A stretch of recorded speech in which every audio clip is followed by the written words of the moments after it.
So continue करते हैं climate change को। देखो अब यहाँ से है ना, अभी तो हमने मीथेन हाइड्रेट के बारे में कवर किया, क्लाइमेट चेंज क्या होता है वो देखा, क्लाइमेट चेंज के कॉन्सिक्वेंसेस क्या क्या होते हैं वो देखें।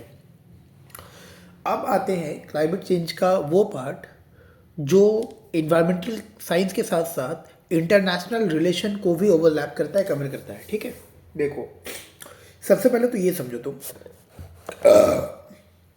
कि दुनिया में सबसे ज़्यादा कार्बन डाइऑक्साइड अगर कोई प्रोड्यूस करता है तो वो चाइना है। चाइना 30% कार्बन डाइऑक्साइड प्रोड्यूस करता है पूरे दुनिया में। चाइना के बाद दूसरे नंबर पे यूएसए है। भारत तो महज 4% प्रोड्यूस करता है। ठीक है, समस्या समझना, सबसे ज़्यादा प्रोड्यूस कौन कर रहा है कार्बन डाइऑक्साइड? चाइना। और ग्लोबल वार्मिंग को बढ़ावा दे रहा है। ग्लोबल वार्मिंग मतलब क्लाइमेट चेंज को बढ़ावा दे रहा है। देखो ग्लोबल वार्मिंग क्लाइमेट चेंज में फ़र्क क्या है? ग्लोबल वार्मिंग होता है क्लाइमेट का गर्म होना, नाम से ही पता चल रहा है। ठीक है, धरती का गर्म होना, एटमॉस्फेयर का गर्म होना ग्लोबल वार्मिंग होता है। उस ग्लोबल वार्मिंग उस चीज़ से हमें कई सारे कॉन्सिक्वेंसेस को झेलना पड़ता है। मतलब कि हमें सी लेवल राइज को देखने पड़ रहा है, water scarcity, extreme weather event, इन सभी चीज़ों को हम कहते हैं कि क्लाइमेट चेंज हो रहा है। मतलब समझो, ग्लोबल वार्मिंग दिखाता है कि धरती गर्म हो रही है, लेकिन उससे होने वाले जो कॉन्सिक्वेंसेस है उसको हम क्लाइमेट चेंज कहते हैं कि क्लाइमेट चेंज की वजह से हो रहा है। समझ में आ रहा है?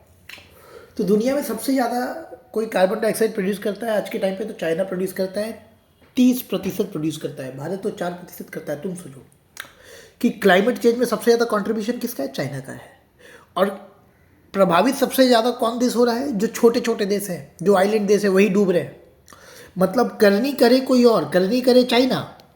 ऐसे तो सभी का जिम्मेदारी है, लेकिन सबसे ज़्यादा तो चाइना है ना। ठीक है, तो अगर हम ले ले तो चलो यूएसए, चाइना यूएसए, करनी करे कोई और, सबसे ज़्यादा कार्बन डाइऑक्साइड रिलीज कर रहे हैं ये लोग अपनी इकोनॉमी को बढ़ाने के लिए। ठीक है, और भुगत कौन रहा है? छोटे छोटे देश, तुवालू, इंडोनेशिया। इसका रिप्रकर्सन भारत में भी देखने को मिल रहा है। तो करनी कोई और, भुगत कोई और रहा है।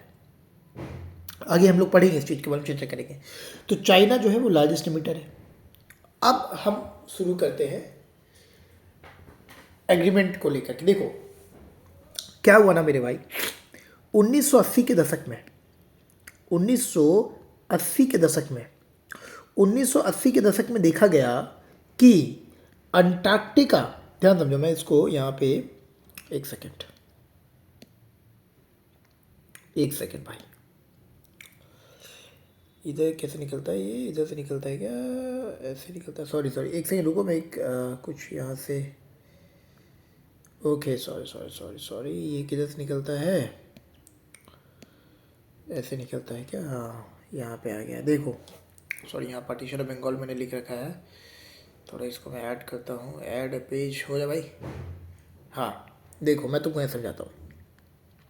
देखो 1980 के दशक में, समझना, 1980 के दशक में, ठीक है, अंटार्कटिका मतलब क्या? अंटार्कटिका मतलब धरती का, देखो ये जो धरती है ना हर्ट्स, ये धरती जो है ना, धरती का जो साउथ पोल है उसको अंटार्कटिका कहते हैं। जब तुम ज्योग्राफी पढ़ोगे तो तुमको मैं बताऊंगा कि धरती जो है, इधर से इक्वेटर गया हुआ है, एक इमेजिनरी लाइन इक्वेटर है जो कि 0 डिग्री है। इसके ऊपर वाले पार्ट को हम बोलते हैं नदर्न हेमिस्फेयर, इसके सदर्न वाले पार्ट को बोलते हैं सदर्न हेमिस्फेयर। ठीक है भाई, नदर्न हेमिस्फेयर, नदर्न NH लिख देते हैं, और ये सदर्न हेमिस्फेयर। ठीक है, तो ये 0 डिग्री सेंटीग्रेड है। उसके बाद तुमको पता होगा ये इक्वेटर है। फिर ऊपर जाओ तो ट्रॉपिक ऑफ कैंसर मिलता है ना, नीचे जाओ तो ट्रॉपिक ऑफ कैप्रिकॉर्न मिलता है, इस तरीके से। तो ये 0 डिग्री है। और इधर में जब तुम साउथ में आओगे, देखो ये वाला रीजन है सदर्न हेमिस्फेयर का। ठीक है, ये सदर्न हेमिस्फेयर है। ठीक है, तो 60 डिग्री साउथ के बाद से सारा रीजन जो है वो अंटार्कटिका कहलाता है। वहाँ पे सूरज की रोशनी ना के बराबर पहुँचती है, बहुत कम पहुँचती है, इसलिए वहाँ पे बर्फ जमा रहता है। ठीक है, तो इसको हटा दो यहाँ से। तो 1980 के दशक में अंटार्कटिका में ओजोन होल देखा गया। अब बोलोगे भैया एक तो ओजोन क्या होता है ये नहीं पता, और फिर ओजोन होल क्या होता है ये नहीं पता। समझो, देखो समझाता हूँ। हमारी जो एटमॉस्फेयर है ना भाई, एटमॉस्फेयर को कई सारे लेयर्स में बांटा गया है। हमारी जो धरती की जो एटमॉस्फेयर है, एटमॉस्फेयर क्या होता है कि किसी भी प्लैनेट के चारों तरफ जो गैसेस का जो लेयर होता है, जो गैसेस का जो घिराव होता है ना, उसको एटमॉस्फेयर कहते हैं। हमने हमारी स्टडी के लिए एटमॉस्फेयर को 5 भागों में बांट रखा है, ठीक है। पहला जो लेयर है उसको हम कहते हैं ट्रोपोस्फेयर। ट्रोपोस्फेयर के ऊपर हम कहते हैं स्ट्रेटोस्फेयर। स्ट्रेटोस्फेयर के ऊपर जाओगे तो हम उसको कहते हैं मेसोस्फेयर। मेसोस्फेयर के ऊपर जाओगे तो हम उसको कहते हैं थर्मोस्फेयर। उसके ऊपर जाओगे तो हम उसको कहते हैं एक्सोस्फेयर। तो ऐसे 5 लेयर में हमने बांट रखा है। तो जो मैंने बताया ना, ट्रोपोस्फेयर, ट्रोपोस्फेयर के ऊपर स्ट्रेटोस्फेयर, स्ट्रेटोस्फेयर में एक लेयर होता है ओजोन। ओजोन, ओजोन का फॉर्मूला हो गया O3, O3 होता है ये जो लेयर है ना, ठीक है। अब स्ट्रेटोस्फेयर कहाँ पे होता है? देखो, धरती से 0 से 12 किलोमीटर तक ट्रोपोस्फेयर होता है, लगभग 12 किलोमीटर के बियॉन्ड जाओगे तो 12 किलोमीटर से 50 किलोमीटर तक स्ट्रेटोस्फेयर होता है। तो कहने का मतलब ये है कि ये जो धरती से 12 से 50 किलोमीटर वाला जो रीजन है ना, यहाँ पे O3 पाया जाता है, ओजोन पाया जाता है। ये ओजोन करता क्या है? ये ओजोन सूरज से आने वाली हाई एनर्जी रेडिएशन को धरती में घुसने नहीं देता, जिससे कि हमें कई तरीके की बीमारियों से हम बच जाते हैं। हमारी जो वेजिटेशन है, हमारा जो एग्रीकल्चर है, वो बच जाता है। सूरज से एक बहुत ही हाई एनर्जी रेडिएशन आती है, अल्ट्रावायलेट रेडिएशन। अगर वो धरती में पेनिट्रेट कर जाए, धरती में घुस जाए, तो हमें स्किन कैंसर, देखने की बीमारी, कई तरीके की बीमारियाँ हो सकती है। हमारे वेजिटेशन, हमारे पेड़ पौधे खराब हो सकते हैं, कई समस्या पैदा हो सकती है, ठीक है। लेकिन ओजोन जो है इस अल्ट्रावायलेट रेडिएशन को एंटर करने नहीं देता है। तो सोचो ओजोन का कितना बड़ा इंपॉर्टेंस है एटमॉस्फेयर में, है ना। तो 1980 के दशक में देखा गया कि अंटार्कटिका में ओजोन होल है। ओजोन होल का मतलब कि ओजोन में छेद नहीं हो गया, नहीं, मतलब कि वहाँ पे जो O3 लेयर है, जो ओजोन की जो लेयर है ना, वो बहुत पतली हो गई है। ये ऑब्जर्व किया गया। क्या ऑब्जर्व किया गया? कि O3 की जो लेयर है ना, वो बहुत पतली हो गई है, ठीक है। जितना उसको होना चाहिए उतना नहीं है, उस जगह पे बहुत पतली हो गई है। तो ऐसा क्यों हुआ, उस पर बात करेंगे। तो समझ में आ रहा है। तो 1980s में अंटार्कटिका ओजोन होल का पता चला। इससे भी मौके में सवाल है भाई, जब पढ़ोगे ना हर दिन कितने सारे सवाल कर पाओगे, ठीक है। तो 1980 के दशक में अंटार्कटिका ओजोन होल का पता चला। ओजोन होल का मतलब कि अंटार्कटिका के ऊपर जो ओजोन लेयर है वो बहुत पतली हो गई है, उसको ओजोन होल करके कह के कहा जाता है, ठीक है। तो इसको एक अर्जेंट नीड के तौर पे देखा गया और 1987 में एक बैठक बुलाई गई कनाडा के शहर मॉन्ट्रियल में, जिसको हम कहते हैं मॉन्ट्रियल प्रोटोकॉल। और ये बैठक कब हुई थी? बहुत इंपॉर्टेंट है, याद रखना, 16 सितंबर 1987। 16 सितंबर 1987, मतलब 1980 के दशक में पता चला अंटार्कटिका ओजोन होल का, और उसके बाद एक इमीडिएट बैठक बुलाई गई इस इशू को एड्रेस करने के लिए। और ये बैठक कब बुलाई गई? 16 सितंबर 1987। और इसीलिए 16 सितंबर को हम वर्ल्ड ओजोन डे मनाते हैं। बेसिकली वर्ल्ड ओजोन डे जो है वो मॉन्ट्रियल प्रोटोकॉल को याद करने के लिए मनाते हैं। तो 16 सितंबर 1987 को कनाडा के शहर मॉन्ट्रियल में एक अग्रीमेंट साइन किया गया। इस अग्रीमेंट में क्या बोला गया? इस अग्रीमेंट में ओजोन डिप्लेटिंग सब्सटेंस को फेज आउट करने की बात की गई। मतलब ओजोन डिप्लेटिंग सब्सटेंस जो है उसको जो है धीरे धीरे यूज़ करना बंद करो, क्योंकि ओजोन डिप्लेटिंग सब्सटेंस जो है इसके वजह से ओजोन लेयर जो है स्ट्रेटोस्फेयर में जो मौजूद ओजोन लेयर है हमारे एटमॉस्फेयर में, वो कॉम्प्रोमाइज़ हो रहा है, वो डिस्ट्रॉय हो रहा है। अब सवाल उठता है, भैया ओजोन डिप्लेटिंग सब्सटेंस होता क्या है? ओजोन डिप्लेटिंग सब्सटेंस देखो, जैसे कि carbon CFC, chlorofluorocarbon, HFC, hydrofluorocarbon. याद रखो HFC का भी हमने आगे पढ़ा था थोड़ा सा, कि जो इंडस्ट्रीज़ सीमेंट, केमिकल और HFC का इस्तेमाल करती है वो ज़्यादा गैसेस रिलीज़ करती है और बहुत खतरनाक गैसेस रिलीज़ करती है। तो CFC, HFC, carbon tetrachloride, halons, ये सभी ऐसे कंपाउंड है, ऐसे सब्सटेंस है जो कि स्ट्रेटोस्फेयर में क्लोरीन और ब्रोमीन जैसे, समझो ClBr, क्लोरीन और ब्रोमीन जैसे एलिमेंट को जो है रिलीज़ कर देती है। स्ट्रेटोस्फेयर में क्या करती है? क्लोरीन और ब्रोमीन जैसे एलिमेंट्स को रिलीज़ करती है, और फिर वही क्लोरीन और ब्रोमीन जब सनलाइट के साथ कांटेक्ट में आते हैं ना, तो वो ओजोन लेयर को डिस्ट्रॉय करना चालू कर देते हैं। मतलब खुद डिस्ट्रॉय होने से पहले हजारों ओजोन मॉलिक्यूल्स को डिस्ट्रॉय कर देती है। तो पूरा का पूरा मैकेनिज्म समझना क्या हो रहा है। तुमने ओजोन डिप्लेटिंग सब्सटेंस का इस्तेमाल किया, मतलब CFC, HFC का इस्तेमाल किया, उसके इस्तेमाल करने से जो स्मोक निकला वो एटमॉस्फेयर में गया। एटमॉस्फेयर में कहाँ पे? स्ट्रेटोस्फेयर में, मतलब वो 12 से 50 किलोमीटर वाले रीजन पे। वहाँ पे गया, वहाँ पे जाने के बाद उसने क्लोरीन ब्रोमीन को एक्टिवेट किया, क्लोरीन ब्रोमीन को रिलीज़ किया। फिर वो क्लोरीन ब्रोमीन जब जब सनलाइट के साथ कांटेक्ट में आते हैं तो वो ओजोन मॉलिक्यूल को डिस्ट्रॉय करना चालू करते हैं। तो कहने का मतलब है कि ओजोन डिप्लेटिंग सब्सटेंस को रिस्पॉन्सिबल बताया गया ओजोन लेयर के डिप्लेशन का, ठीक है, डिप्लेशन मतलब खत्म होने का, समझ में आ रहा है। तो मॉन्ट्रियल प्रोटोकॉल में ओजोन डिप्लेटिंग सब्सटेंस को फेज आउट करने की बात की गई। फेज आउट का मतलब होता है धीरे धीरे उसका यूज़ कम करना और फिर एक ही बार ख़त्म कर देना, ठीक है, क्योंकि एक बार तो ख़त्म नहीं हो सकती, तो धीरे धीरे करके उसको ख़त्म करो, ठीक है। ये मॉन्ट्रियल प्रोटोकॉल में बात की गई। अब तुम बोलोगे ठीक है भैया इतना समझ में आ गया कि ओजोन डिप्लेटिंग सब्सटेंस होता है क्या है, लेकिन इस सब्सटेंस का मतलब CFC HFC का इस्तेमाल कहाँ करते हैं।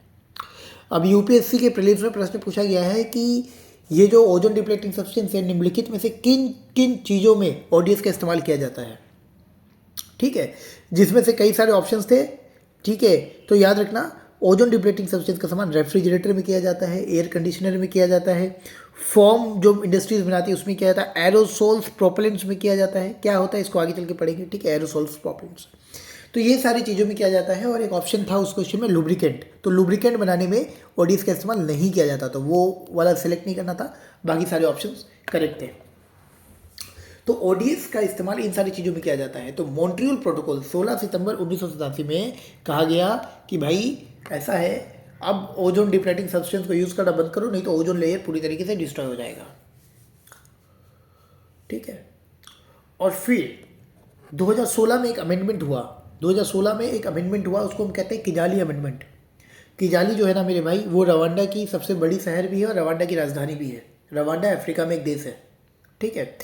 तो किजाली अमेंडमेंट हुआ और उसमें बोला गया कि HFC को फेज आउट करने की बात की गई, हाइड्रोफ्लोरोकार्बन, जो कि अगेन एक ODS है। तुमको पता होना चाहिए भारत ने HFC के एक वेरिएंट है 141B, उसको पूरी तरीके से बैन कर रखा है। HFC भारत में प्रोड्यूस नहीं होता, ठीक है। तो तुमको याद रखना है कि मॉन्ट्रियल प्रोटोकॉल क्या होता है। किजाली अमेंडमेंट किस प्रोटोकॉल से संबंधित है, तो किजाली अमेंडमेंट जो है वो मॉन्ट्रियल प्रोटोकॉल का ही एक अमेंडमेंट है, 2016 का अमेंडमेंट। उसमें क्या बातें की गई वगैरह वगैरह चीज़ें। अब तुमको पता होना चाहिए कि मॉन्ट्रियल प्रोटोकॉल है ना, इन्वायरमेंटल एग्रीमेंट के हिस्ट्री में मॉन्ट्रियल प्रोटोकॉल को बहुत ही सक्सेसफुल और सफल एग्रीमेंट के तौर पे देखा जाता है, ठीक है। और UN की एक रिपोर्ट है, UN ने बताया भी है कि अगले 43 साल में जितना भी ओजोन खत्म हुआ है ना, ओजोन डिस्ट्रॉय हुआ, वो रिकवर हो जाएंगे। तो एक अच्छी बात है। तो UN ने क्या कहा है कि अगले 43 सालों में ओजोन जो है वो खुद को पूरी तरीके से रिकवर कर लेगा। UN ने कहा है कि ओजोन जो है वो स्लोली बट नोटिसेबली रिकवर हो रहा है और आने वाले 43 सालों में रिकवर हो जाएगा। तो तुमको ये समझ में आ गया कि मॉन्ट्रियल प्रोटोकॉल क्या है, कब साइन किया गया, ODS क्या होता है, कहाँ पे इसका इस्तेमाल करते हैं, ये सारी चीज़ तुमको समझ में आ गया। 1987 का। अब देखो ठीक एक साल के बाद 1988 में IPCC का गठन किया गया, inter governmental panel on climate change, IPCC। इसकी हेडक्वार्टर जेनेवा में है IPCC की। हम लोग आगे पढ़ेंगे, मैंने तुमको बता दिया, याद रखने के लिए इजी होगा।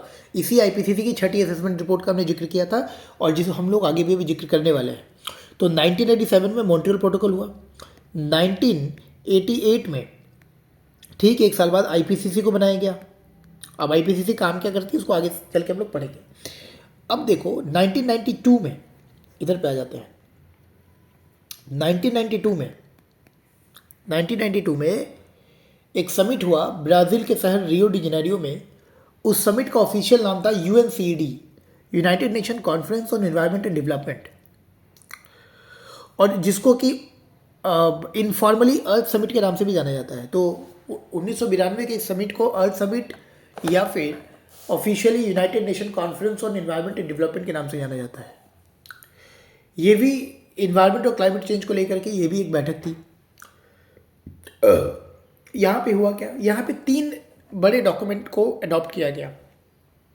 एक तो किया गया रियो डिक्लेरेशन, जिसमें 27 प्रिंसिपल्स लिए गए, अडॉप्ट किए गए सस्टेनेबल डेवलपमेंट के लिए। तो रियो डिक्लेरेशन हो गया।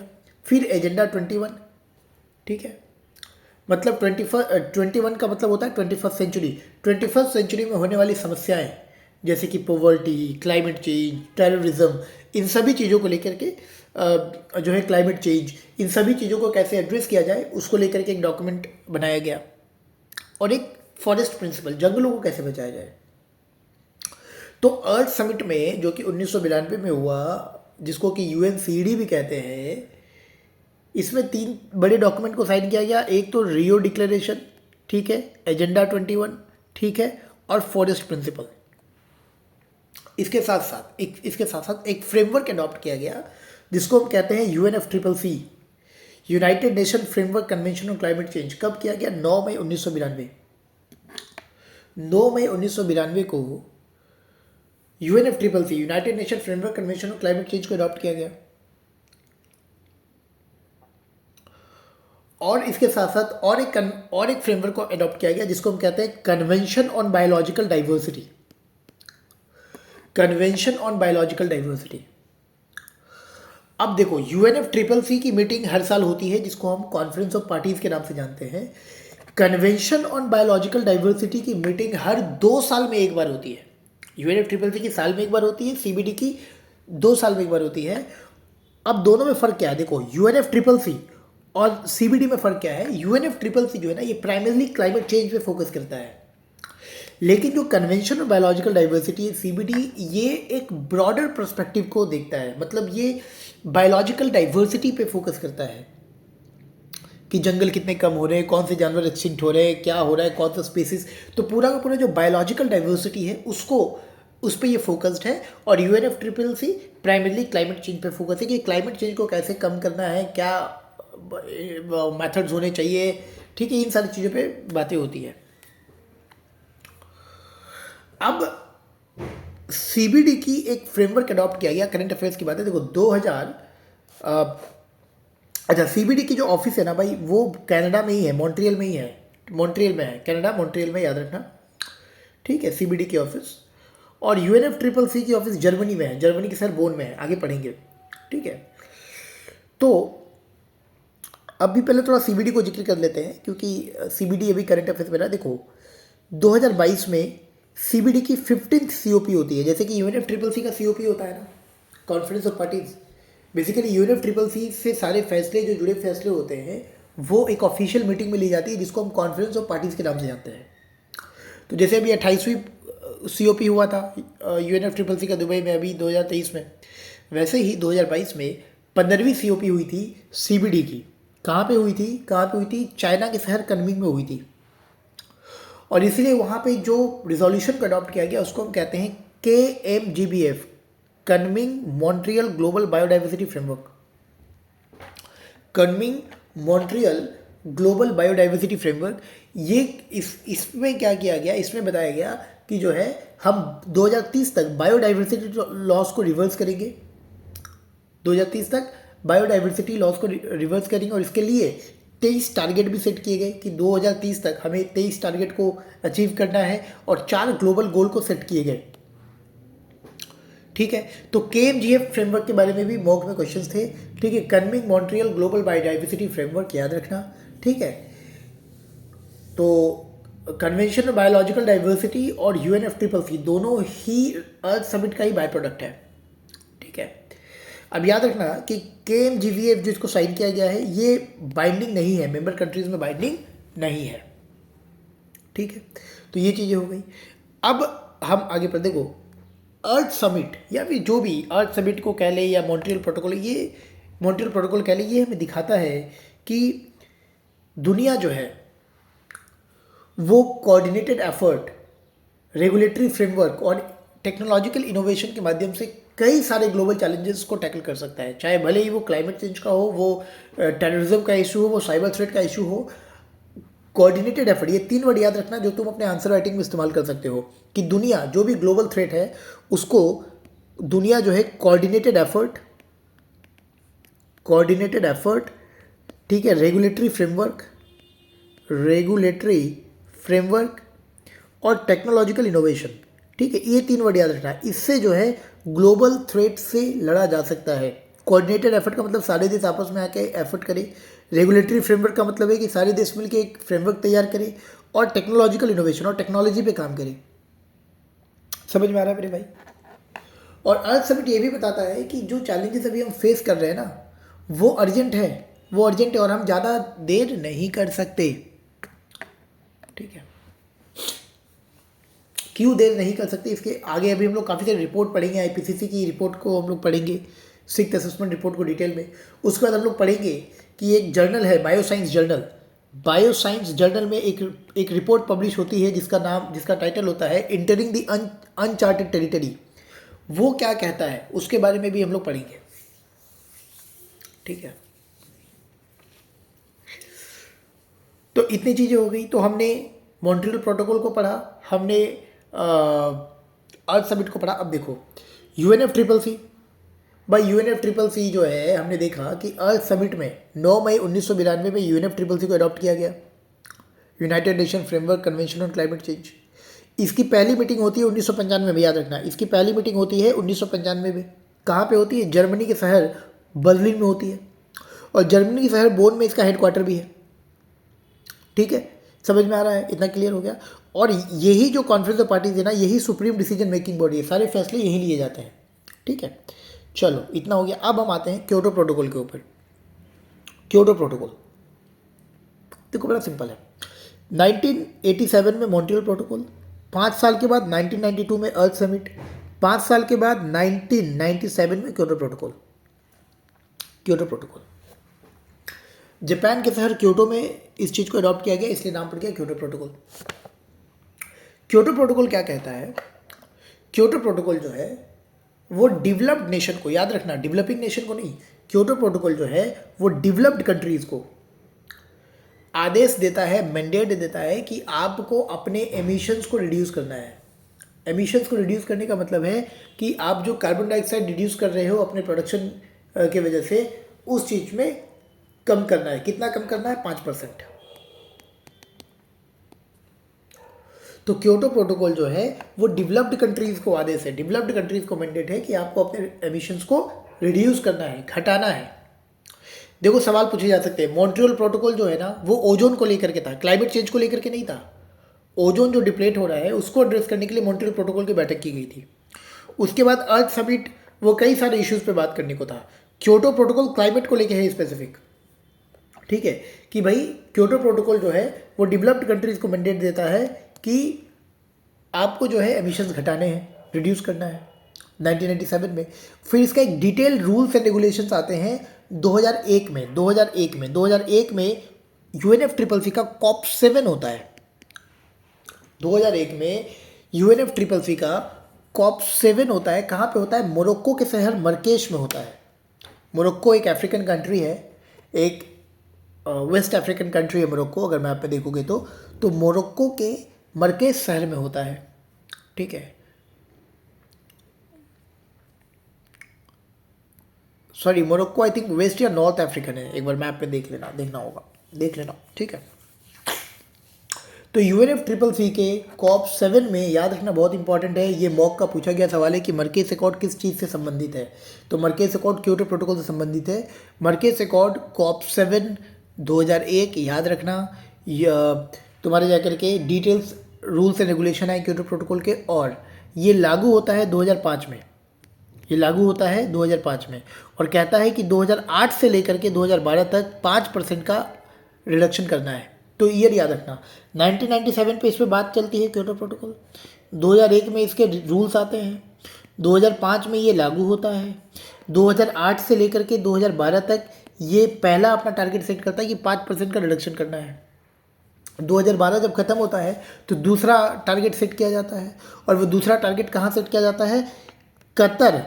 कतर की राजधानी दोहा में। कतर की राजधानी दोहा में, और इसीलिए इसको दोहा अमेंडमेंट भी कहते हैं। और इसमें 18% घटाने की बात की जाती है, और भारत जो है वो दोहा अमेंडमेंट को रेटिफाई करता है, मतलब सेकंड कमिटमेंट को रेटिफाई करता है। लेकिन क्योटो प्रोटोकॉल इतना सक्सेसफुल नहीं हो पाता है, क्योंकि बड़े देश जो ज़्यादा एमिशन करते हैं कार्बन डाइऑक्साइड का, उन्होंने क्योटो प्रोटोकॉल को मानने से इनकार कर दिया। जैसे यूएस ने क्योटो प्रोटोकॉल को कभी एक्सेप्ट ही नहीं किया, क्योंकि यूएस के हिसाब से वो यूएस की इकोनॉमी को बर्बाद कर देगा। कई सारे ऐसे देश हैं, कनाडा, जापान, न्यूजीलैंड, उन्होंने भी क्योटो प्रोटोकॉल को इम्प्लीमेंट नहीं किया। भाई रिडक्शन करने का मतलब होता है कि अपनी इकोनॉमी को स्लो डाउन करना, कोई देश करना नहीं जाएगा। तो क्योटो प्रोटोकॉल का एक तरीके से फेलियर था, क्योंकि क्योटो प्रोटोकॉल सारा जो चाप था वो डेवलप नेशन को दे रहा था, डेवलपिंग नेशन को तो दे नहीं रहा था। और डेवलपिंग नेशन को दे भी क्यों? क्योंकि डेवलपिंग नेशन का तो बहुत कम कंट्रीब्यूशन है भाई, भारत का 4% है, चाइना का 30% है कि नहीं? तो ये क्योटो प्रोटोकॉल है, और क्योटो प्रोटोकॉल लीगली बाइंडिंग है, याद रखना। अब आ जाओ तो देखो, अब आ जाओ देखो, 2012 में दोहा अमेंडमेंट हुआ, दूसरी दूसरी क्योटो प्रोटोकॉल की दूसरी कमिटमेंट 18% की। फिर 2012, 3 साल बाद 2015 में 12 दिसंबर 2015 को कॉप 21, UNFCCC की कॉप 21 जो कि फ्रांस के सर पेरिस में ही, वहाँ पे पेरिस एग्रीमेंट को अडॉप्ट किया गया। तो पेरिस एग्रीमेंट को कहाँ पे अडॉप्ट किया गया? कॉप 21 में। इसमें क्या बात की गई? इसमें बहुत सारी बात की गई। इसमें पहले तो टारगेट सेट किए गए। टारगेट क्या सेट किए गए? टारगेट सेट किए गए कि देखो भाई, इस सेंचुरी में, मतलब 2100 तक हमें हमारा जो ग्लोबल राइज है टेम्परेचर में, वो 2 डिग्री सेंटीग्रेड के नीचे रखना है, और कोशिश करनी है कि वो 1.5 डिग्री सेंटीग्रेड तक ही नीचे रहे। मतलब 2 डिग्री का उन्होंने टारगेट लिया, और ये कहा कि 2 डिग्री तो हम जरूर अपना टारगेट रख रहे हैं कि 2 डिग्री के नीचे रखना है हमारे ग्लोबल टेम्परेचर राइज को, लेकिन इस 2 डिग्री में भी हमें कोशिश करना है कि 1.5 डिग्री को क्रॉस ना करें, 1.5 डिग्री को क्रॉस ना करें। समझ में आ रहा है? तो बेसिकली ये 1.5 डिग्री सेंटीग्रेड वाला टारगेट रखा गया पेरिस एग्रीमेंट में कि 1.5 डिग्री सेंटीग्रेड को क्रॉस ना करें। तुमको जान के आश्चर्य होगा कि IPCC की जो 6ठी असेसमेंट रिपोर्ट है वो कहती है कि 2040 तक हम 1.5 डिग्री सेंटीग्रेड को क्रॉस कर जाएंगे। सोच रहे हो टेम्परेचर कितना गर्म हो जाएगा? टेम्परेचर जितना गर्म होगा, क्लाइमेट चेंज जितना वर्स होगा। और बायोसाइंस की जो मैंने तुमको बताया, बायोसाइंस जर्नल में जो रिपोर्ट आई थी, इंटरिंग दी अनचार्टेड टेरिटरी, जिसका टाइटल था, वो कहता है कि आने वाले 5 सालों में ये जो 1.5 डिग्री सेंटीग्रेड है ना, ये नॉर्मल हो जाएगा हमारे लिए। मतलब ये नया नॉर्म हो जाएगा 1.5 डिग्री सेंटीग्रेड। सोच लो कितना गर्म हो जाएगा टेम्परेचर, कितना गर्म हो जाएगा क्लाइमेट।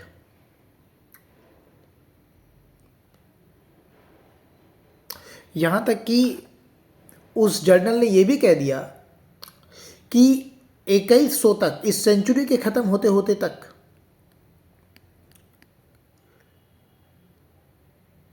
करोड़ों लोग पाएंगे कि वो अब धरती उनके रहने के लायक नहीं है, धरती उनके रहने के लायक नहीं है। ऐसी स्थिति हो जाएगी।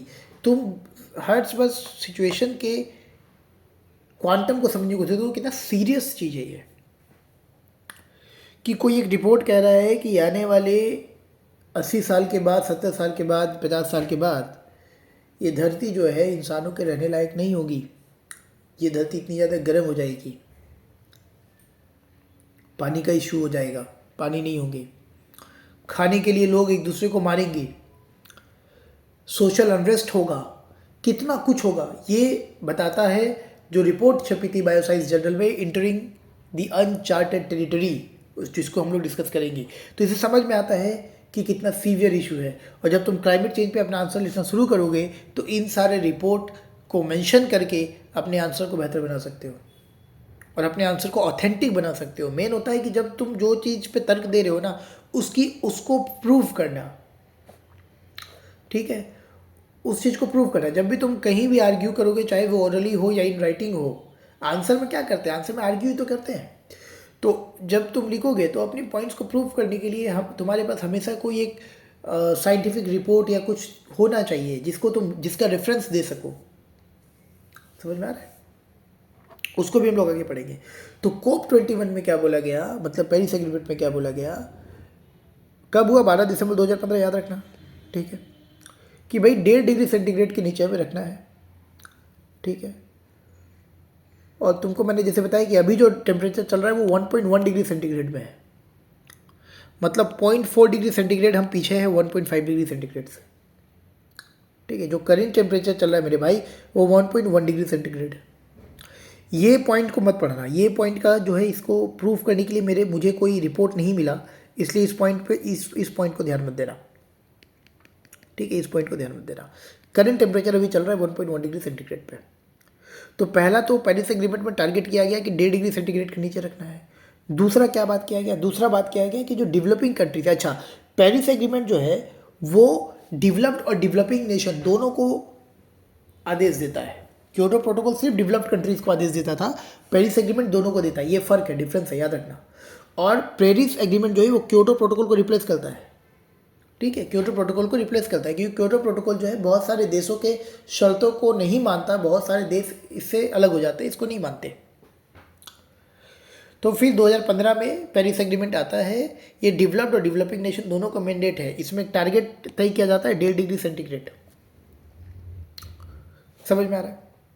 और क्योटो प्रोटोकॉल की तरह पेरिस एग्रीमेंट भी लीगली बाइंडिंग है, लीगली बाइंडिंग है। और इसमें डेवलपिंग कंट्रीज़ के लिए फंड भी रेज करने की बात की गई है, मतलब क्लाइमेट फंड रेज करने की बात की गई पेरिस एग्रीमेंट में। क्योंकि देखो डेवलप्ड नेशन ज़्यादा पॉल्यूशन कर रहे हैं और समस्या डेवलपिंग कंट्रीज़ को उससे हो रही है। भाई क्लाइमेट चेंज हो रहा है तो उससे तो डूब कौन रहा है? छोटे छोटे देश ही तो डूब रहे हैं। छोटे छोटे देश जिनके पास पैसा नहीं है उनका ब्रिज टूट जा रहा है। एक तो वो बहुत मेहनत से ब्रिज बना रहे हैं, वो ब्रिज टूट जा रहा है, लोग मारे जा रहे हैं। तो क्लाइमेट चेंज में रोल सबसे मेजर कंट्रीब्यूशन किसी और देश का है, और क्लाइमेट चेंज सबसे ज़्यादा प्रभावित कोई और देश हो रहा है। तो इसीलिए डेवलपिंग कंट्रीज़ के लिए फंड रेज करने की बात की गई। हालांकि डेवलपिंग कंट्रीज़ के लिए एक फंड बनाने की बात की गई थी, लॉस एंड डैमेज फंड, जिसको हम लोग आगे पढ़ेंगे। अभी COP28 से भी इसका रिलेवेंस है। लॉस एंड डैमेज फंड ये पहली बार 2013 में हुए COP19 में इसकी बात की गई थी।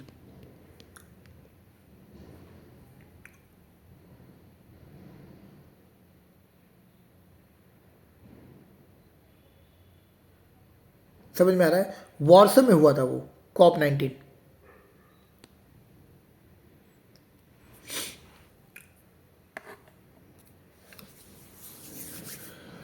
तो हम लोग अभी L&D फंड की भी बात करेंगे। पहले तुम इतना समझ लो कि भाई पेरिस एग्रीमेंट में हुआ क्या। तो पेरिस एग्रीमेंट में पहले तो एक टारगेट को सेट किया गया, 1.5 डिग्री सेंटीग्रेड के टारगेट को सेट किया गया। 1.5 डिग्री सेंटीग्रेड के टारगेट को सेट करने के बाद क्लाइमेट फंड को रेज करने की बात की गई, और पेरिस एग्रीमेंट भी लीगली बाइंडिंग है। ये स्टेटमेंट वाइज क्वेश्चंस काफ़ी बार पूछे गए हैं, ठीक है। उसके साथ साथ हर देश को बोला गया कि आप अपना एक रिपोर्ट बनाइए और हमें सबमिट कीजिए। उस रिपोर्ट पर बताइए कि आपने क्या क्या स्टेप्स उठा रहे हैं क्लाइमेट चेंज को कॉम्बैट करने के लिए। उस रिपोर्ट को नाम पड़ा INDC, intended nationally determined contributions, ठीक है, जिसको कि हर 5 साल में देशों को सबमिट करना था। जो मेंबर कंट्रीज उनको सबमिट करना था, भारत ने भी किया। और भारत ने उसमें बताया कि वो 2030 तक, मोदी सरकार ने बताया कि 2030 तक 50% इलेक्ट्रिसिटी वो रिन्यूएबल एनर्जी के माध्यम से जनरेट करेंगे। ये बताया अपने NDC की रिपोर्ट में भारत ने कि 50% इलेक्ट्रिसिटी हम जो है 2030 तक रिन्यूएबल एनर्जी के माध्यम से जनरेट करेंगे। अभी भारत कितना करता है? देखो अभी जो है ना, भारत की 75% एनर्जी नीड्स फॉसिल फ्यूल से पूरा होती है अभी के टाइम पे,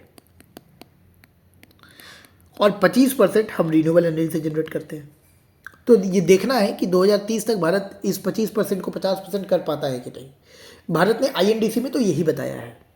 और फिर उसी INDC को हर 5 साल में सबमिट किया जाएगा, और उस रिपोर्ट को असेस करेगी UNFCCC, ठीक है।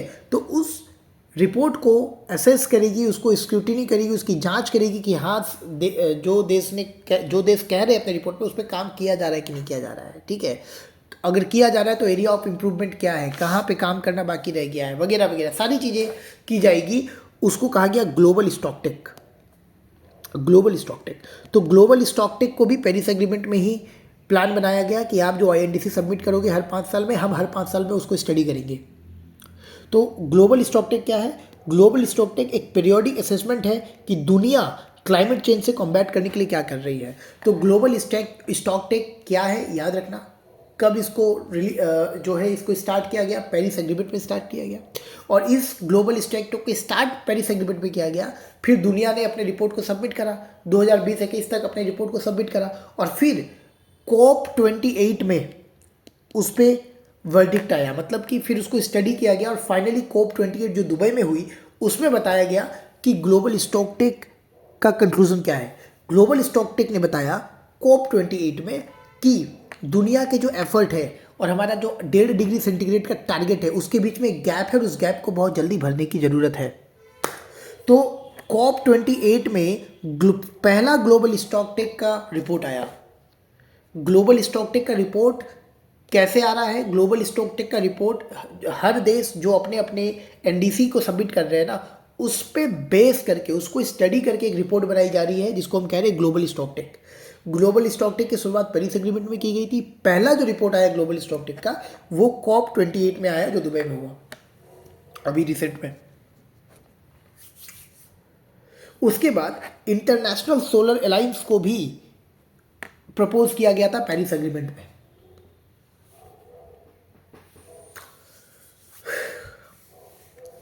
समझ में आ रहा मेरे भाई? तो पेरिस एग्रीमेंट में क्या क्या चीज़ें की गई? 1.5 डिग्री सेंटीग्रेड का टारगेट तय किया गया। क्लाइमेट फंड रेज करने की बात की गई डेवलपिंग देशों के लिए। नेशनली डिटरमिन्ड कंट्रीब्यूशन रिपोर्ट को जो है हर मेंबर कंट्रीज को सबमिट करने की बात की गई हर 5 साल। उसको स्टडी करेगी कौन? उसके लिए एक संस्था बनाएगी ग्लोबल स्टॉकटेक, जो कि हर 5 साल में इसको स्टडी करके रिपोर्ट सबमिट करेगी। और इस ग्लोबल स्टॉकटेक की पहली रिपोर्ट कब आई? COP28 में। जिसने क्या बताया? जिसने बताया कि ग्लोबल एफर्ट और 1.5 डिग्री सेंटीग्रेड के बीच में एक गैप है, उसको भरने की जरूरत है। इधर समझ में आ रहा है मेरे भाई? तो पेरिस एग्रीमेंट हमने क्लियर कर लिया।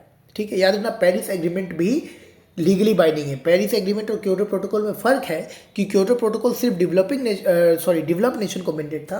पेरिस एग्रीमेंट डेवलप्ड और डेवलपिंग दोनों नेशंस को मैंडेट है। ठीक है, अब हम बात करते हैं आईपीसीसी की। थोड़ा सा पानी पी लेता हूँ भाई।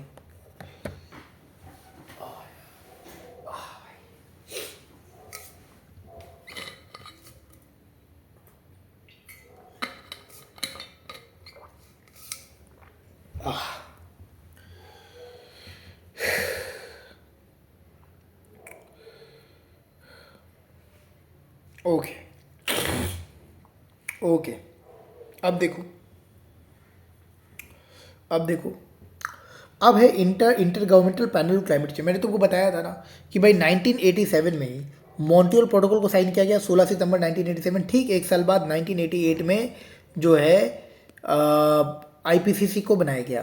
तो 1988 में आईपीसीसी को बनाया गया। आईपीसीसी को बनाने वाले दो संस्था हैं जिन्होंने साथ में आईपीसीसी को बनाया, वो है वर्ल्ड मीटरोलॉजिकल ऑर्गेनाइजेशन और United nation environment Programme. World meteorological organisation और UNEP, United Nation Environmental Programme. United Nation Environmental Programme याद रखना, इसको 1972 में इस संस्था को बनाया गया। इसके बारे में भी हम लोग डिटेल में बाद में पढ़ेंगे, अभी बस समझ लो 1972 में बनाई गई। ये केनिया में है, केनिया के शहर नैरोबी में। इसकी हेडक्वार्टर कहाँ पे है? केनिया के शहर नैरोबी में है। ठीक है, तो हम लोग WMO और UNEP को बाद में डिटेल में पढ़ेंगे। फिलहाल इतना समझो कि आईपीसीसी जो है intergovernmental panel on climate change, IPCC 1988 में इस्टेब्लिश हुआ। ये WMO plus UNEP, world meteorological organisation और यूनाइटेड नेशन एनवायरनमेंट प्रोग्राम का जो है जॉइंट वेंचर है आईपीसीसी। इसकी हेडक्वार्टर जेनेवा में है, याद रखना इसकी हेडक्वार्टर जेनेवा में है। आईपीसीसी करता क्या है? देखो, आईपीसीसी जो है दुनिया में जितने क्लाइमेट चेंज पर रिसर्च हो रहे हैं, दुनिया में जितने यूनिवर्सिटी संस्थान जो है वो क्लाइमेट चेंज पे साइंटिस्ट रिसर्च कर रहे हैं, उनके रिपोर्ट को लेता है, स्टडी करता है, पढ़ता है और बहुत ही कॉम्प्रहेंसिव और ऑथेंटिक इन्फॉर्मेशन पॉलिसी मेकर्स को प्रोवाइड करता है क्लाइमेट चेंज के ऊपर, और बताता है कि किस तरीके से क्लाइमेट चेंज पे एडेप्टेशन और मिटिगेशन। देखो, एडेप्टेशन क्या होता है? एडेप्टेशन होता है कि क्लाइमेट चेंज हो रहा है, तो क्लाइमेट चेंज हो रहा है तो हमें भी क्लाइमेट चेंज जिस तरीके से हो रहा है उस तरीके से हमें भी अडेप्ट करना पड़ेगा खुद को। अगर धरती गर्म हो रही है तो हमें भी वैसा अडेप्ट करना पड़ेगा, हमें वैसा टेक्नोलॉजी बनाना पड़ेगा कि हम जो है उस गर्मी को बर्दाश्त कर सके, और मिटिगेशन मेथड लेने पड़ेंगे। मिटिगेशन का मतलब कि फॉसिल फ्यूल को कम कर दिया, एमिशंस वगैरह कम कर दिए, उस तरीके से, तो उसको बोलते हैं एडेप्टेशन एंड मिटिगेशन।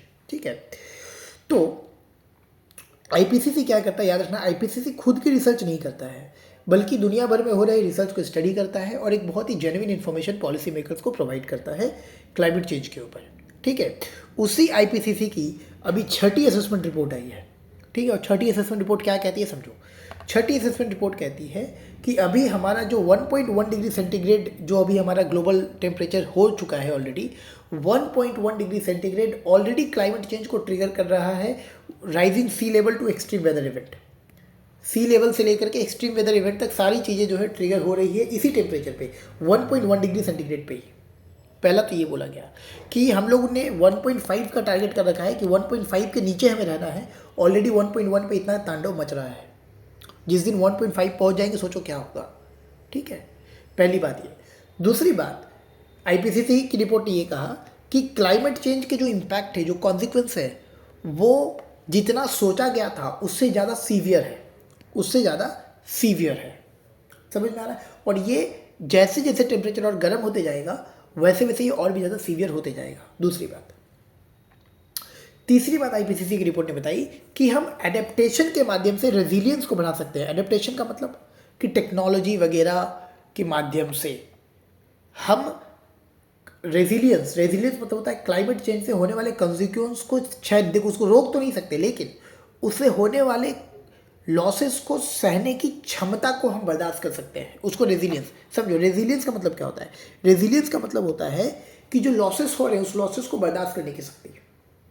ठीक है, तो उस लॉसेस को, रेजिलियंस को एनहेंस किया जा सकता है, बढ़ाया जा सकता है एडेप्टेशन के माध्यम से। एडेप्टेशन का मतलब होता है कि आपने टेक्नोलॉजी निकाल ली कि भाई चलो धरती गर्म हो रही है या क्लाइमेट चेंज से जो नुकसान हो रहे हैं उससे हमें कोई फ़र्क नहीं पड़ रहा उतना, तो एडेप्टेशन के माध्यम से रेजिलियंस को बढ़ाया जा सकता है, लेकिन उसके लिए भी पैसा चाहिए और डेवलपिंग नेशन के पास उतना पैसा है नहीं। ठीक है, ये तीसरी बात। चौथी बात आईपीसीसी ने की कि 50% चांस है कि हम 2040 तक 1.5 डिग्री सेंटीग्रेड को क्रॉस कर दें। सोचो कितना खतरनाक होगा, 1.1 डिग्री में इतना खतरनाक है, तो 1.5 डिग्री को जब क्रॉस कर देंगे तब क्या होने वाला है। और फिर आईपीसीसी ने भारत को भी सलाह दी, भारत को कहा कि भारत भी जो है रिस्क पे है, खास करके उड़ीसा। अगर सबसे पहले कोई क्षेत्र डूबेगा सी लेवल से तो वो उड़ीसा डूबेगा। ठीक है, और ये भी कहा कि 2050 तक 40% इंडियंस के पास पीने के लिए पानी नहीं होंगे, वाटर शॉर्टेज का सामना करेगा। तो देखो आईपीसीसी की 6th असेसमेंट रिपोर्ट कितनी ज़्यादा डिजास्ट्रस और कितनी ज़्यादा अलार्मिंग है ना, कितना डिस्ट्रेसिंग और अलार्मिंग है। ठीक है, अब हम आते हैं कि ठीक है क्लाइमेट चेंज पे इतना हो रहा है, वो हो रहा है, वगैरह हो रहा है, लेकिन इसको क्या इससे हमारे पास लड़ने की क्षमता नहीं है? क्या हम इसको कम नहीं कर सकते हैं? बिल्कुल कम कर सकते हैं। अब कम कैसे कैसे करेंगे उस चीज़ को देखो, कम कैसे किया जाएगा। सबसे पहले मैंने तुमको स्टार्टिंग में बताया था कि क्लाइमेट चेंज का सबसे बड़ा कारण है कार्बन डाइऑक्साइड, और वो कार्बन डाइऑक्साइड सब कहाँ से आ रहा है? भारी मात्रा में फॉसिल फ्यूल से आ रहा है। तो पहला तुम रिकमेंडेशन दोगे कि दुनिया को फॉसिल फ्यूल से शिफ्ट करने की जरूरत है। The number 1 cause of climate crisis. सबसे पहले तुम क्या बोलोगे कि दुनिया को फॉसिल फ्यूल से शिफ्ट करने की जरूरत है, पहला। दूसरा, दुनिया को रिन्यूएबल एनर्जी में इन्वेस्ट करने की ज़रूरत है। जैसे इंटरनेशनल सोलर अलायंस हमने पढ़ा, इंटरनेशनल सोलर अलायंस की शुरुआत जो है वो COP21 में पेरिस एग्रीमेंट में ही की गई थी, भारत और फ्रांस के द्वारा। भारत के साइड से नरेंद्र मोदी, फ्रांस के साइड से फ्रांसिस हॉलैंड, पढ़ेंगे आगे। ठीक है, तो इंटरनेशनल सोलर अलायंस एक बहुत बड़ा प्रोजेक्ट है। ठीक है, देखेंगे कि भारत का क्या कमिटमेंट है और क्या क्या हो सकता है इससे, इन चीज़ को देखेंगे। तो पहला तो रिकमेंडेशन है कि फॉसिल फ्यूल से शिफ्ट किया जाए। दूसरा, रिन्यूएबल एनर्जी पे खर्च किया जाए, जैसे कि सोलर एनर्जी एक बहुत बड़ा सोर्स है। मीथेन हाइड्रेट भी है, लेकिन मीथेन हाइड्रेट में रिस्क है ना, कि गलती से अगर लीकेज हो गया, और जाहिर सी बात है भाई लीकेज हो ही सकता है, ठीक है, तो समस्या पैदा करेगा, है ना। तो मीथेन हाइड्रेट भी तुम कह सकते हो वैसे। तो दूसरा हो गया। तीसरा, एनर्जी एफिशिएंसी मेजर्स। अभी क्लाइमेट चेंज के दौरान पे बोला जाता है it's not about how much energy you produce, it's about how much energy you save. हम कितना एनर्जी बचाते हैं। तो पहला तुमने रिकमेंडेशन देखा कि भाई फॉसिल फ्यूल से शिफ्ट हो जाए, रिन्यूएबल एनर्जी पे खर्च करे। तीसरा है एनर्जी एफिशिएंसी मेजर्स पे।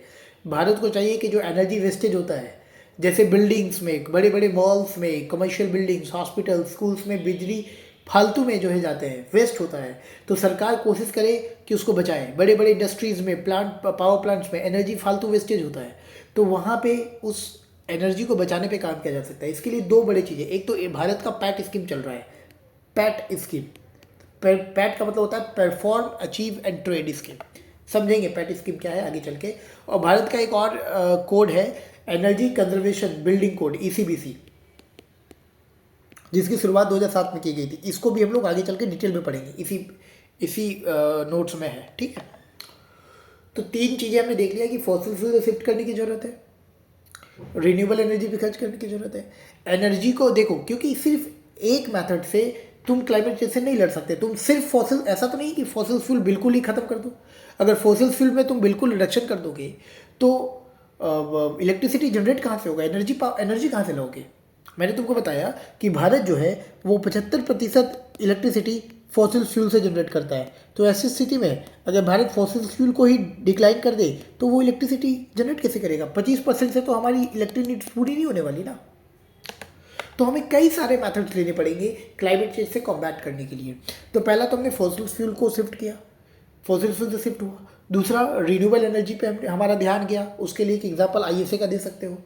तीसरा, एनर्जी एफिशिएंसी मेजर्स पे सरकार को काम करना चाहिए, उसके लिए तुम भारत का पैट स्कीम और ECBC पे ध्यान आकर्षित कर सकते हो, जिसको कि हम लोग आगे पढ़ेंगे डिटेल में।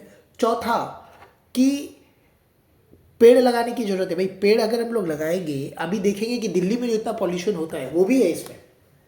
दिल्ली में जो पॉल्यूशन होता है उसका एक कारण ये भी है कि दिल्ली के पास ग्रीन स्पेस की कमी है, पेड़ पौधों की कमी है, ठीक है। तो पेड़ लगाएंगे तो ज़्यादा कार्बन डाइऑक्साइड अब्जॉर्ब होगा ना भाई एटमॉस्फेयर से, तो वहाँ भी हमें सहायता मिलेगा क्लाइमेट चेंज को कॉम्बैट करने में। क्लाइमेट चेंज से कॉम्बैट करने का मतलब है कि कार्बन डाइऑक्साइड के एमिशंस को रिड्यूस कर दो, मतलब ग्रीन हाउस गैस भी कहते हैं इसको, ग्रीन हाउस गैस के एमिशन को रिड्यूस कर दो। और जिस तरीके से कर सकते हैं उस तरीके का तुमको सॉल्यूशन देना है। तो पेड़ लगा लिया, पेड़ लगाने के बाद सस्टेनेबल एग्रीकल्चर प्रैक्टिस करने की जरूरत है। होता क्या है, एग्रीकल्चर प्रैक्टिस करने के लिए, एग्रीकल्चर के लिए पेड़ काटे जाते हैं, ठीक है। तो हमें सस्टेनेबल एग्रीकल्चर प्रैक्टिस करने की जरूरत है। तो 4-5 सॉल्यूशन हो गया, 1 2 3 4 5 सॉल्यूशन हो गया, है ना।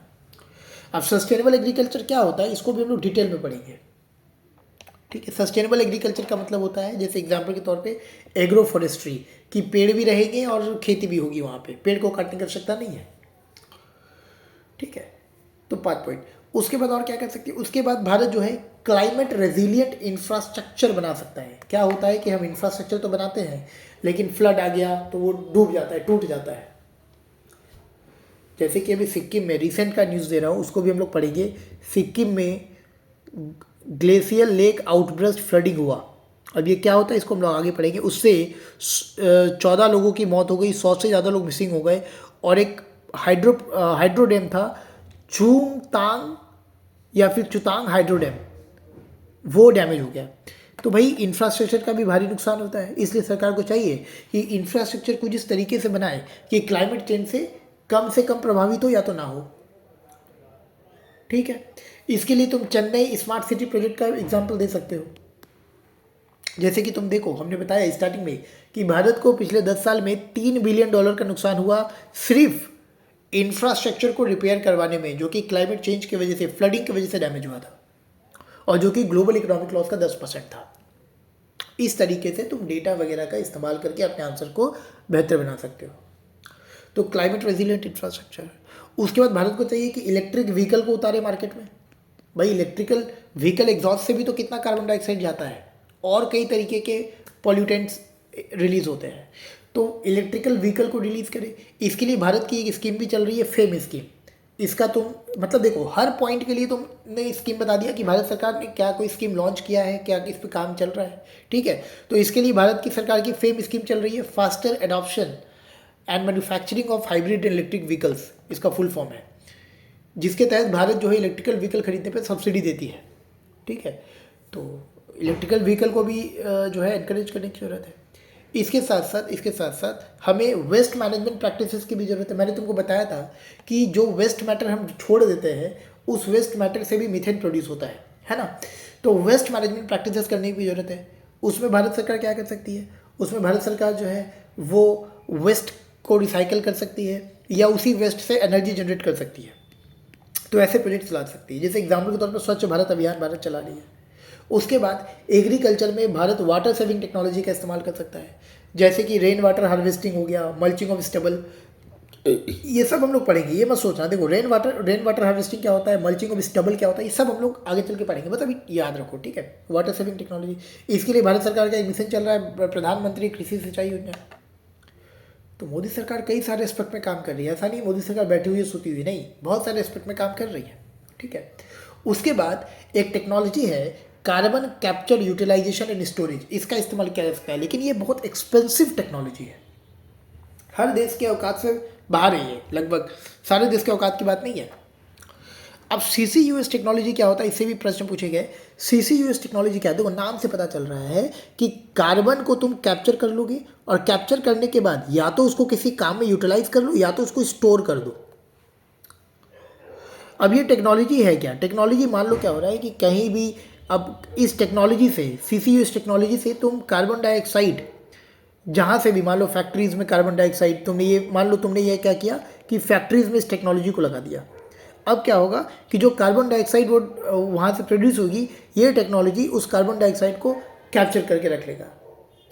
कैप्चर करके रखने के बाद दो काम किए जा सकते हैं, या तो उसको हम यूटिलाइज कर सकते हैं। यूटिलाइज कहाँ कर सकते हैं, यूटिलाइज कर सकते हैं हम उसको ऑयल रिकवरी में। देखो जब तेल निकलता है ना, तो हम इस कार्बन डाइऑक्साइड का, जो हमने कार्बन डाइऑक्साइड को कैप्चर किया है, इस कार्बन डाइऑक्साइड का इस्तेमाल करके हम और ज़्यादा ऑयल निकाल सकते हैं। मतलब कि जितना एनर्जी खर्च करके हम जितना ऑयल को निकालते हैं ना, उतनी एनर्जी खर्च करके हम ज़्यादा ऑयल निकाल सकते हैं अगर हम इस कैप्चर्ड कार्बन को यूज़ कर ले तो, यूटिलाइज कर ले तो। इसको बोलते हैं एनहेंस्ड ऑयल रिकवरी, समझ में आ रहा। तो मतलब कि कैप्चर्ड कार्बन का इस्तेमाल करके तुम अपने ऑयल रिकवरी का, जो तेल निकाला जाता है, उसकी एफिशिएंसी बढ़ाई जा सकती है।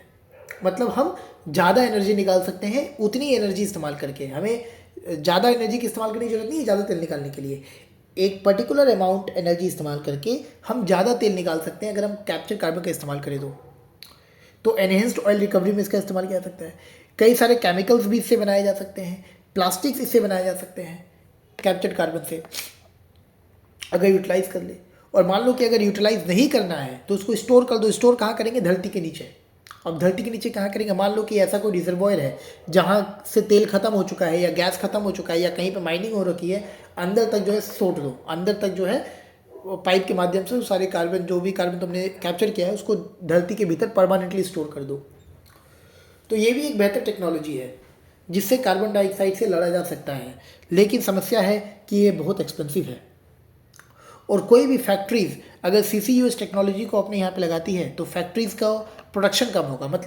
मतलब कि मान लो कि अगर एक यूनिट में, मान लो अगर 10 यूनिट एनर्जी खर्च करके कोई कंपनी 100 यूनिट प्रोडक्शन करती है, 100 यूनिट गुड्स का प्रोडक्शन करती है, तो अगर वो CCUS टेक्नोलॉजी को लगा ले तो वो 10 यूनिट में वो 50 या 60 या 70 या 80 यूनिट ही प्रोड्यूस कर पाएगी। कारण कि ये जो 10 यूनिट है, मतलब CCUS टेक्नोलॉजी को भी तो एनर्जी चाहिए ऑपरेट होने के लिए, समझ पा रहे कि नहीं। तो फैक्ट्रीज या कोई भी अगर इसको इंडस्ट्री अगर इसको यूज़ करती है तो उसको एक सर्टेन एनर्जी CCUS टेक्नोलॉजी के पीछे खर्च करना पड़ेगा कार्बन कैप्चर करवाने के लिए। तो गुड्स को प्रोडक्शन करने के लिए उसके पास एनर्जी थोड़ी सी कमी होगी, मतलब वो कम गुड्स प्रोड्यूस कर पाएगा, विच मीन्स कि जो ओवरऑल प्रोडक्शन है इंडस्ट्रीज़ की वो कम होगी, उसकी एफिशिएंसी कम होगी। तो ये भी, तो कोई भी इंडस्ट्री इसको एम्प्लॉय करना, इसको लगाना नहीं चाहेगा इस टेक्नोलॉजी को, समझ में आ रहा है कि नहीं। और ये है भी बहुत महंगा CCUS टेक्नोलॉजी। तो हमने क्या क्या रिकमेंडेशन बताए, एक बार रिवाइज करवा देता हूँ। फॉसिल फ्यूल से शिफ्ट होने की ज़रूरत है, रिन्यूएबल एनर्जी पे खर्च करने की ज़रूरत है, एनर्जी एफिशिएंसी मेजर्स करने की ज़रूरत है, सस्टेनेबल एग्रीकल्चर प्रैक्टिस करने की ज़रूरत है, एफोरेस्टेशन जंगल पेड़ लगाने की ज़रूरत है, जो कि ग्रीन इंडिया मिशन चल रहा है भारत का, ठीक है, पेड़ लगाने की ज़रूरत है। क्लाइमेट रेजिलिएंट इंफ्रास्ट्रक्चर पे खर्च करने की ज़रूरत है, मतलब कि ऐसे इंफ्रास्ट्रक्चर बनाने की ज़रूरत है जो क्लाइमेट चेंज से ज़्यादा प्रभावित ना हो, ठीक है। इलेक्ट्रिकल व्हीकल को इनकरेज करने की ज़रूरत है, वाटर सेविंग टेक्नोलॉजी का हमें इस्तेमाल करने की ज़रूरत है एग्रीकल्चर में, राइट। वेस्ट मैनेजमेंट प्रैक्टिसेस की ज़रूरत है, CCUS टेक्नोलॉजी की ज़रूरत है ना, ये सारी चीज़ें। तो इस वीडियो में हम यहीं तक रहने देते हैं। आगे वीडियो में हम लोग पढ़ेंगे लॉस एंड डैमेज फंड से हम कवर करेंगे।